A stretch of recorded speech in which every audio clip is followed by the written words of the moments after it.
Hola, ¿qué tal? Esto es How to Spanish Podcast. Yo soy David. Y yo soy Ana. En este episodio vamos a hablar con un escritor y estamos tan emocionados de contarte su historia y sobre su libro. How to Spanish podcast is designed to help Spanish students improve their listening and vocabulary skills, and it's made possible thanks to our Patreon community. By joining the community, you can access the vocabulary guide and interactive transcript, bonus episodes, and monthly activities to practice your Spanish. If you would like to join the experience, go to patreon.com/howtospanishpodcast. Pues bienvenido a Rudy. Rudy Ruiz está con nosotros en este episodio. Estamos súper emocionados porque Rudy tiene una historia bastante genial. Él es un, podríamos decir, mexicoamericano que se dedica a escribir, tal cual es un escritor. Sé que hoy en día este tema de los escritores pues parece un poco lejano, ¿no? Como que a veces pensamos que la escritura en estos tiempos modernos ya no es algo tan actual, pero vaya que sí lo es. Y Rudy está aquí para platicarnos de su experiencia, de varias cosas súper interesantes. Entonces, primero que nada, bienvenido, Rudy. Hola. Hola, muchas gracias, un placer. Sí, muchas gracias por estar aquí. Así es. Y pues bueno, tenemos algunas preguntas para ti. Queremos saber lo que tú piensas, saber sobre tu libro, que por cierto estamos leyendo, aunque todavía no lo terminamos, así que sin spoilers, por favor. Este libro, ¿no? La resurrección de Fulgencio Ramírez. Pero ya llegaremos a ese punto de hablar del libro. Primero quisiera preguntarte, sabemos que tú creciste en Texas, ¿no? En la frontera entre México y Estados Unidos. Quisiéramos preguntarte cómo fue para ti esta experiencia, ¿no? De ver la vida en la frontera. Pues gracias por la pregunta. Realmente fue una gran experiencia para mí, que realmente fue muy formativa. Nací en el lado norte del Río Grande, o Río Bravo, como se le dice en México, y en la ciudad de Brownsville, Texas. Pero la mayoría de mi familia es de Matamoros, Tamaulipas, y entonces viví en Matamoros como unos 7 años, de la edad de 5 a la edad de 12 años de edad. Estuvimos viviendo en Matamoros, pero el resto del tiempo, casi todos los días, visitábamos a mis abuelitos en Matamoros.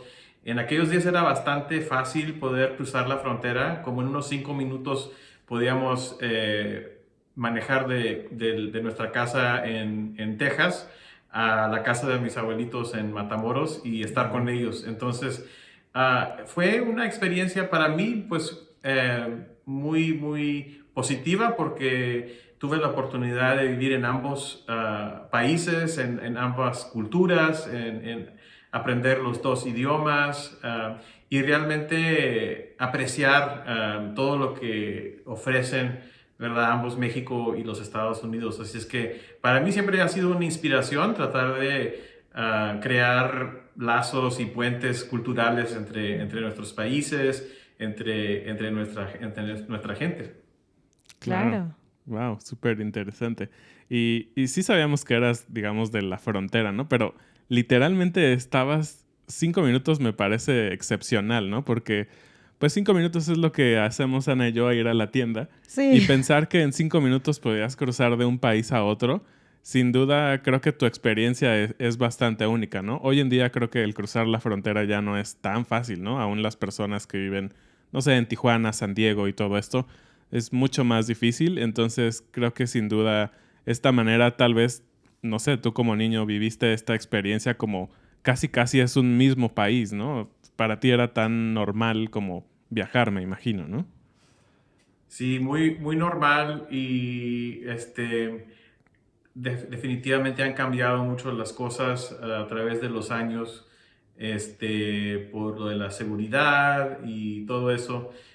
Pues ahora yo creo que toma bastante más tiempo estar haciendo fila para cruzar el puente y me imagino que puede tomar de entre 30 minutos a 1 hora o peor, ¿verdad? Dependiendo del tráfico. Entonces, a mí se me hace, cuando yo escribo sobre esa experiencia y ese mundo, definitivamente hay nostalgia, porque me siento que como aspectos de ese mundo ya no existen, aunque físicamente es el mismo lugar, pero claro, pues hay más obstáculos, ¿verdad? Muy bien, pues vamos a otra pregunta. Y pues hablando del idioma, porque bueno, aquí en nuestro canal y nuestra audiencia justamente está para practicar y aprender español. ¿Cómo fue tener una educación y una vida bilingüe entre Texas y México? Eso es súper interesante también. Sí, pues fue para mí algo mágico que realmente sigue inspirando cómo escribo, porque me encanta tratar de reflejar la realidad bilingüe de la vida en la frontera, que realmente es la vida de muchas familias latinas en los Estados Unidos, donde tenemos partes de nuestras conversaciones en inglés y parte en español, y es muy fluido el uso de los dos idiomas. Entonces, Ujú. para mí le doy muchísimas gracias a mi mamá, porque ella le encantaba mucho leer, y entonces desde muy chiquito me empezó a poner libros en las manos en ambos idiomas. Y luego cuando estaba en la escuela, estaba yendo a la escuela en los Estados Unidos en inglés, y entonces durante el año escolar, entonces durante los veranos, mi mamá quería que yo aprendiera el español, pero que lo aprendiera correctamente, la gramática, cómo deletrear todo, hasta estudiar la perspectiva de la historia del lado mexicano. Entonces en los veranos me puso en una escuela de verano en Matamoros para que pudiera estudiar y aprender en español. Y al tiempo, obviamente ya se imaginan que no estaba muy feliz yo de tener que ir a la escuela otra vez en el verano. En el verano, claro. Pero después siempre le he estado muy agradecido a mi mamá, porque pues aprendí cosas que de otro modo no hubiera aprendido. Claro. Y no solo escribir y leer, pero hasta cosas como los números romanos que Ajá. enseñaban antes en las escuelas en México, pero no las enseñaban en los Estados Unidos. Y aparte de eso, algunos aspectos de la historia, porque en los Estados Unidos enseñan la historia en una forma, y en México hay otra perspectiva. Y desde muy chico entonces pude entender que cada cuento tiene varios puntos de vista, y la realidad y la verdad probablemente está en el balance, ¿no? En algún equilibrio de esas perspectivas, pero es algo muy interesante. Sí, justamente creo que, no sé tú qué opinas, pero parte de ser bilingüe realmente es no nada más hablar el idioma, sino ser capaz de comprender hasta cierto punto la otra cultura, ¿no? Lo que piensan, lo que ven, lo que estudian. Y creo que eso es lo que tú tuviste, ¿no? Gracias a esta educación tanto en México como en Estados Unidos. Y creo que eso se plasma mucho en tu novela, ¿no? Sí, sí, definitivamente tienes toda la razón. O sea, aprender unas palabras y poder decir algunas cosas en un idioma, pues es un nivel, ¿verdad? Que te puede dar algo práctico si vas a hacer un viaje o algo así. Pero hay ese otro nivel más profundo que es muy importante si alguien puede llegar a ese nivel de comprensión. Y pues para mí fue un regalo realmente de mis padres, de mi madre, ¿verdad? De mis padres y de mis abuelos, que tuve esa oportunidad. Y también de otros miembros de la familia, porque así de chiquito pasé mucho tiempo en México con tíos, tías, primos, primas, y esas experiencias pues no las puedes comprar, es parte de tu herencia, ¿no? Claro. Y bueno, también quiero preguntarte sobre tu novela, La Resurrección de Fulgencio Ramírez, que por cierto, felicidades, que estuvo entre las mejores 10 del 2020. Muchísimas gracias, muchísimas gracias. Sí, encantado de platicar sobre la novela La Resurrección de Fulgencio Ramírez. Ha sido un proyecto para mí muy especial.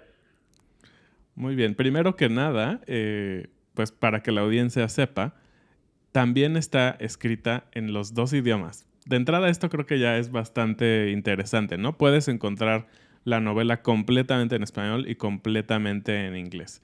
Entonces, platícanos un poquito de qué se trata. Obviamente, no spoilers, porque la idea es que también nuestra audiencia pueda enamorarse como nosotros lo hemos hecho de esta historia y puedan leer tu libro.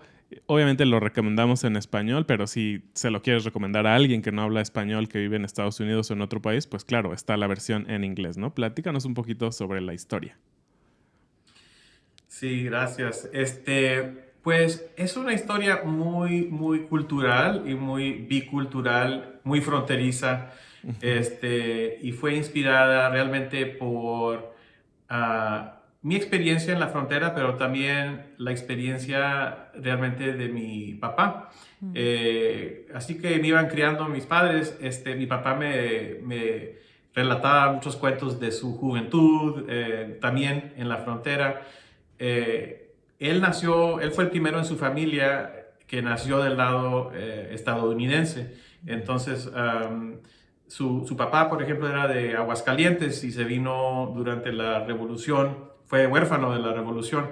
Wow. Y entonces era una familia humilde, de verdad, batallaban para mantener a los niños y todo eso, sus padres, pero él fue el primero que realmente se inspiró para ir a la universidad en los Estados Unidos.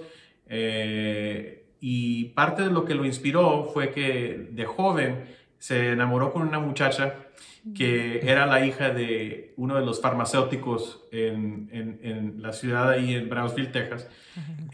Y esto lo inspiró a él a querer hacer más, ¿verdad?, de su futuro y educarse. Y su sueño era casarse con esta muchacha, ¿verdad?, y darle el tipo de vida que ella había tenido por parte de sus padres. Y en la realidad, esta inspiración, ella también era latina, era también de descendencia mexicana, pero eran ya más aculturados, como se dice en los Estados Unidos. Ya llevaban generaciones hablando inglés y todo eso. Entonces, yo cambié, ¿verdad?, muchos de los detalles y lo convertí en una ficción y lo escribí en el estilo de realismo mágico en la novela. Pero algunos de esos cuentos que forman realmente la base de la historia vienen de esos cuentos que me contó mi papá. Y en la historia, el personaje de Fulgencio Ramírez es alguien que, pues yo espero que mucha gente le caiga muy bien y que se enamoren de él, ¿verdad? Que quieran que él triunfe, porque tiene mucho deseo, mucha ambición, mucha pasión por la vida. Ama a su cultura también, tiene una voz muy bonita y canta unas canciones, ¿verdad? Que vamos a hablar, yo creo, tal vez un poquito de eso, pero es un personaje que realmente tiene mucha energía y te inspira, pero tiene también sus problemas, ¿verdad? Sus retos, igual que todos, y eso le causa que en sus años jóvenes pierda la relación con su enamorada, con Carolina.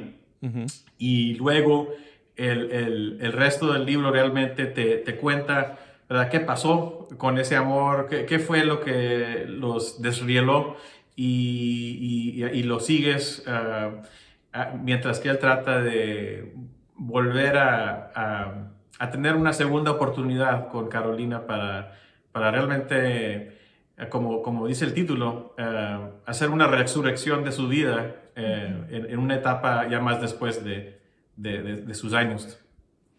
Muy bien. Sí, nosotros estamos, así que ya nos urge saber por qué se separaron, o sea, por qué le arruinó la vida a Carolina, no sé. Todavía no llegamos a ese punto, pero sí, sin duda es una historia increíble. De nuevo, felicidades, a nosotros nos ha encantado. Y bueno, hablando un poquito sobre algo que dijiste, el realismo mágico. Hemos tenido ya un episodio aquí donde hablamos sobre escritores del realismo mágico. ¿Por qué elegiste esta, no sé cómo llamarle, esta estructura literaria, por así decirlo? Sabemos que es algo muy latinoamericano, entonces a nosotros nos interesa muchísimo. Háblanos un poquito de este tema del realismo mágico. ¿Qué es eso? Seguramente hay gente que no ha escuchado nunca qué es el realismo mágico, ¿no? Sí, pues realmente sí, es un estilo, ¿verdad?, literario donde aspectos espirituales o mágicos que en otros libros se tratarían como que si son muy fuera de lo común y muy fantásticos. En el realismo mágico esos elementos son parte de la realidad que uno acepta como lo normal. Y a mí lo que me encantó tanto del realismo mágico desde la primera vez que lo leí fue que yo había estado leyendo libros, ¿verdad? Toda mi vida me encantaba leer, me encantaba escribir.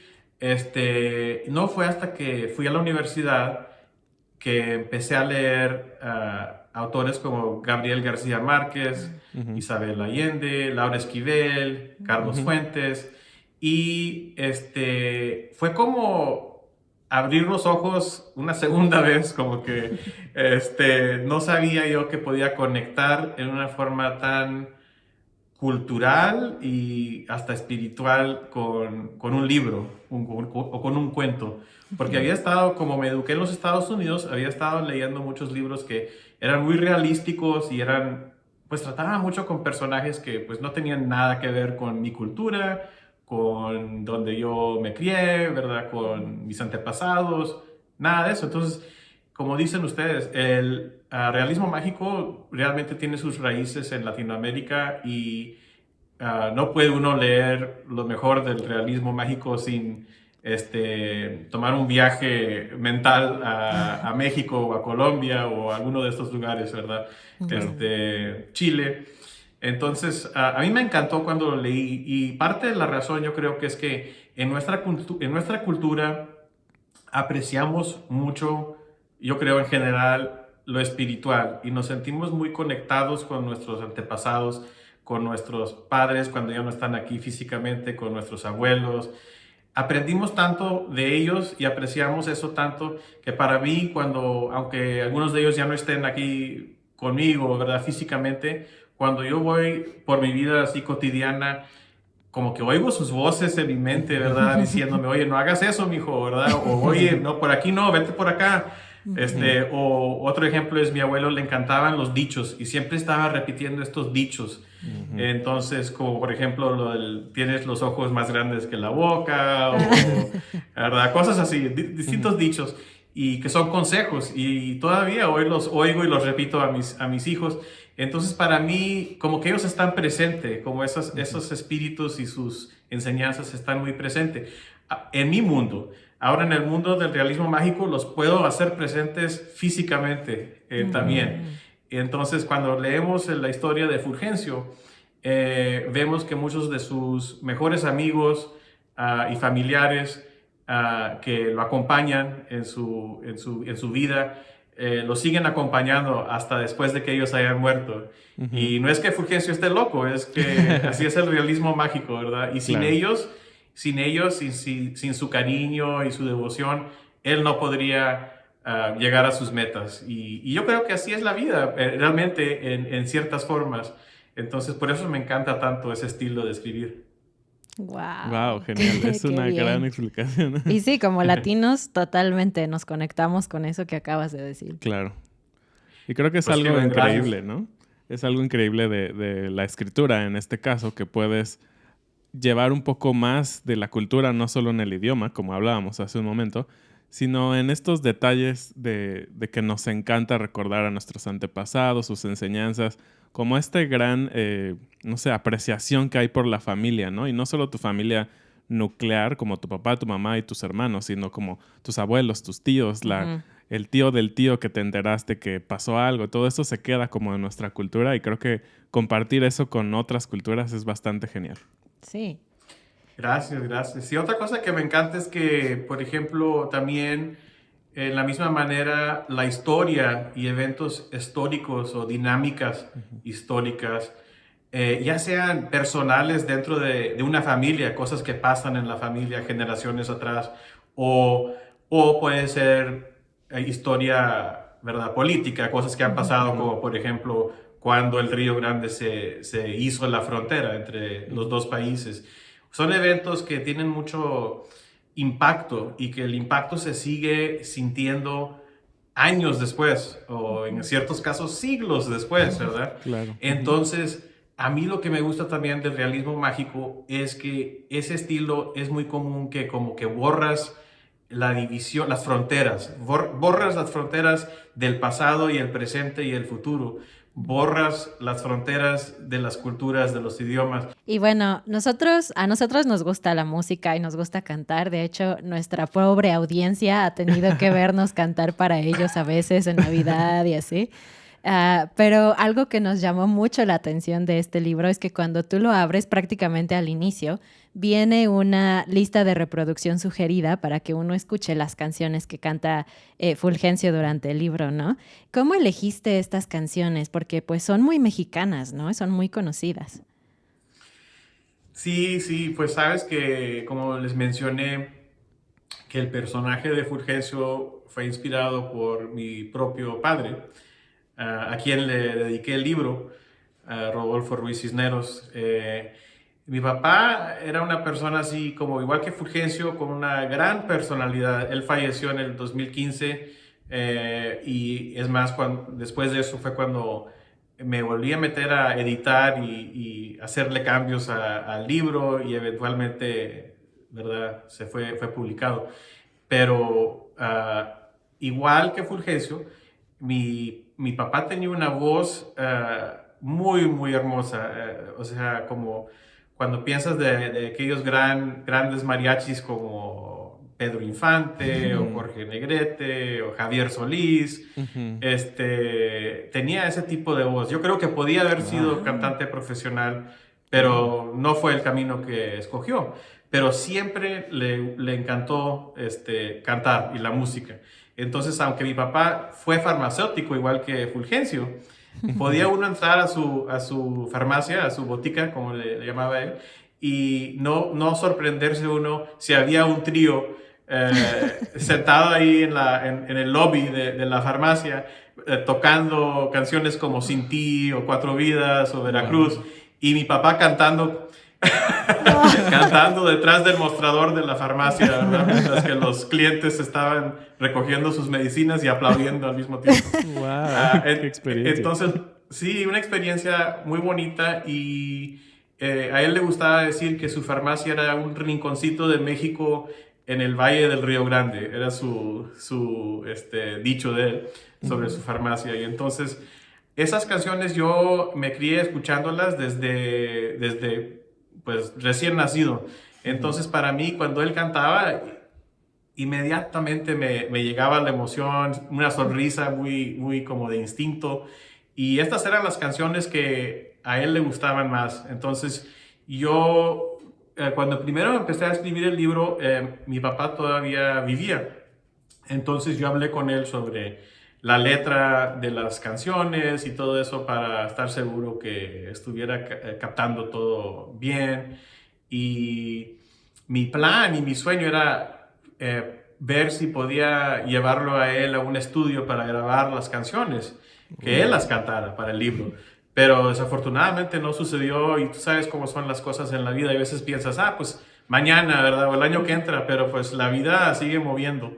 Entonces, lo que hice gracias a la tecnología de hoy en día es que encontré las canciones y escuché probablemente docenas de versiones de estas canciones para encontrar las que a mí se me hicieron que más representaban el estilo el estilo de él, ¿verdad? Para cantar, el estilo de cantar de él y así el estilo de Fulgencio. Entonces así fue como puse la lista y la lista está en Spotify. Entonces tal vez ustedes pueden compartir la información con su audiencia y cuando uno lee el libro yo creo que es bonita parte de la experiencia escuchar las canciones, imaginarse uno ahí en ese momento con Fulgencio cantando estos que son realmente boleros clásicos de esa época de los 1950s, que México fue una época maravillosa para la música y para el cine. Claro. Wow. Pues qué bonito homenaje a tu familia, a tu papá, a tu abuelo. Gracias. Sí, no, pues gracias a ellos y realmente me dieron un regalo que fue, ¿verdad? Una gran familia, un gran hogar, una gran cultura y el conocimiento de esa cultura y pues para mí yo lo que quiero hacer es celebrar eso, captarlo y compartirlo con otras personas, ¿verdad? Claro, muy bien. Qué bien. Wow. Y bueno, un poquito ya de un tema más actual, por así decirlo. Tú estando allá y siendo pues México-americano o México-estadounidense, ¿cómo ves esta nueva, no sé, como ola, podríamos decir, en la cultura, en que hay mucha más gente queriendo aprender español, siendo estadounidenses que no tienen una raíz latina, que tal vez no tienen familia latina? Creo que la cultura, en especial mexicana, pero obviamente de toda Latinoamérica, ha estado impactando mucho, específicamente la cultura de Estados Unidos. Y nosotros lo vemos, ¿no? En nuestro medio, creando contenido para personas que quieren aprender español. Desde tu perspectiva, ¿cómo ves que ha pasado esto durante algunos años? ¿Es un crecimiento real o solo es nuestra imaginación? No, yo creo que tienes la razón. Es algo verdadero que está sucediendo y yo creo que pues es el crecimiento de la población latina en los Estados Unidos, ¿verdad? Que sigue creciendo. Es el impacto positivo de la inmigración. Es todo lo que hay hermoso de nuestra cultura, que incluye obviamente la música, pero también la comida, y yo creo que pues podemos ver que añade, ¿verdad? Añade a lo que es ser norteamericano o estadounidense. Es otra dimensión que realmente es parte de lo que hace a los Estados Unidos, yo creo, un gran país. Es un país que acepta otras culturas y que puede encontrar formas de vivir en armonía, ¿verdad? Y no siempre es perfecto, obviamente hay muchísimos problemas y muchísimos retos, pero la realidad de que sí hay gente que quiere aprender el idioma, aunque no sean latinos, yo creo que demuestra que les encanta la cultura, ¿verdad? Y también hay partes económicas, hay partes del país donde si quieres tú trabajar y ejercer tu profesión, es importante ser bilingüe para poder hablar con tus clientes o con tus pacientes o con tus estudiantes. Entonces, es parte cultural y es parte económico, pero yo creo que es muy bueno. Sí. Muy bien. Muy bien, pues vamos cerrando. Rudy, muchísimas gracias otra vez. Pero nos encantaría que nos platicaras un poquito dónde puede encontrar la audiencia tu libro y también que nos platiques un poquito de lo que viene en este 2022. Sabemos que viene una precuela. Qué emocionante. Muchas gracias. Sí, pues el libro lo pueden encontrar en cualquier tienda en el internet como amazon.com o cualquier otro sitio. Y también en mi sitio de internet personal, rudyruiz.com, también pueden encontrar lazos a comprar el libro y también el playlist de la música para escuchar la música. Está ahí en mi sitio. La novela nueva se llama El Valle de las Sombras y es, como dices tú, una precuela a la resurrección de Fulgencio Ramírez. En la resurrección de Fulgencio Ramírez, Fulgencio, uno de los problemas que él enfrenta es una maldición sobre su familia que afecta a los hombres, ¿verdad? De la familia. La maldición está un poco como simbólica del machismo también. Y entonces el Valle de las Sombras sigue a uno de sus antepasados, un antepasado de Fulgencio, que en los 1880s él es como, ha sido militar en México y ha sido como, pon tu jefe de la policía en un pueblo fronterizo, pero del lado mexicano. Y luego imagínate que algo pasa y el río cambia de curso y su pueblo queda aislado del lado norte. De repente los ciudadanos mexicanos están atrapados en los Estados Unidos y él ya no es el jefe de la policía.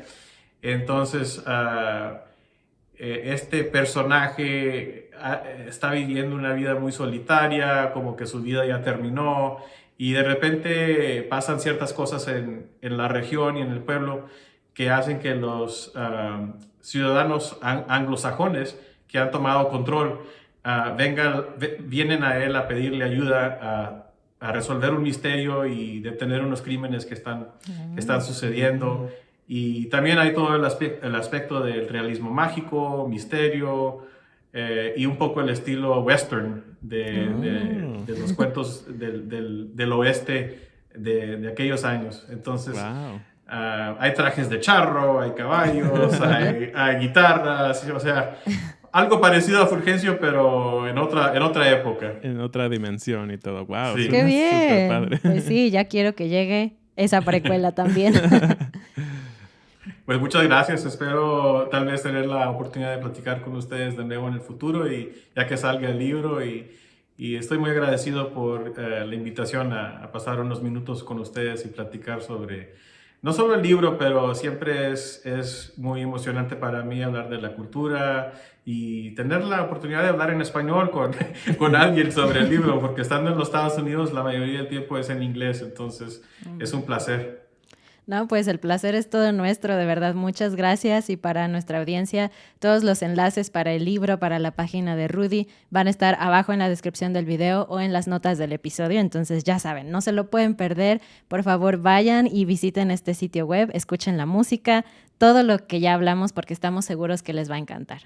Así es. Y bueno, pues eso es todo por este episodio. Como siempre, no olviden visitar nuestras redes sociales, nuestra página de Patreon y nuestra página howtospanishpodcast.com. Nos vemos en un siguiente episodio. Gracias, Rudy. Gracias, Adiós. Rudy. Adiós. Gracias a ustedes. Hasta luego.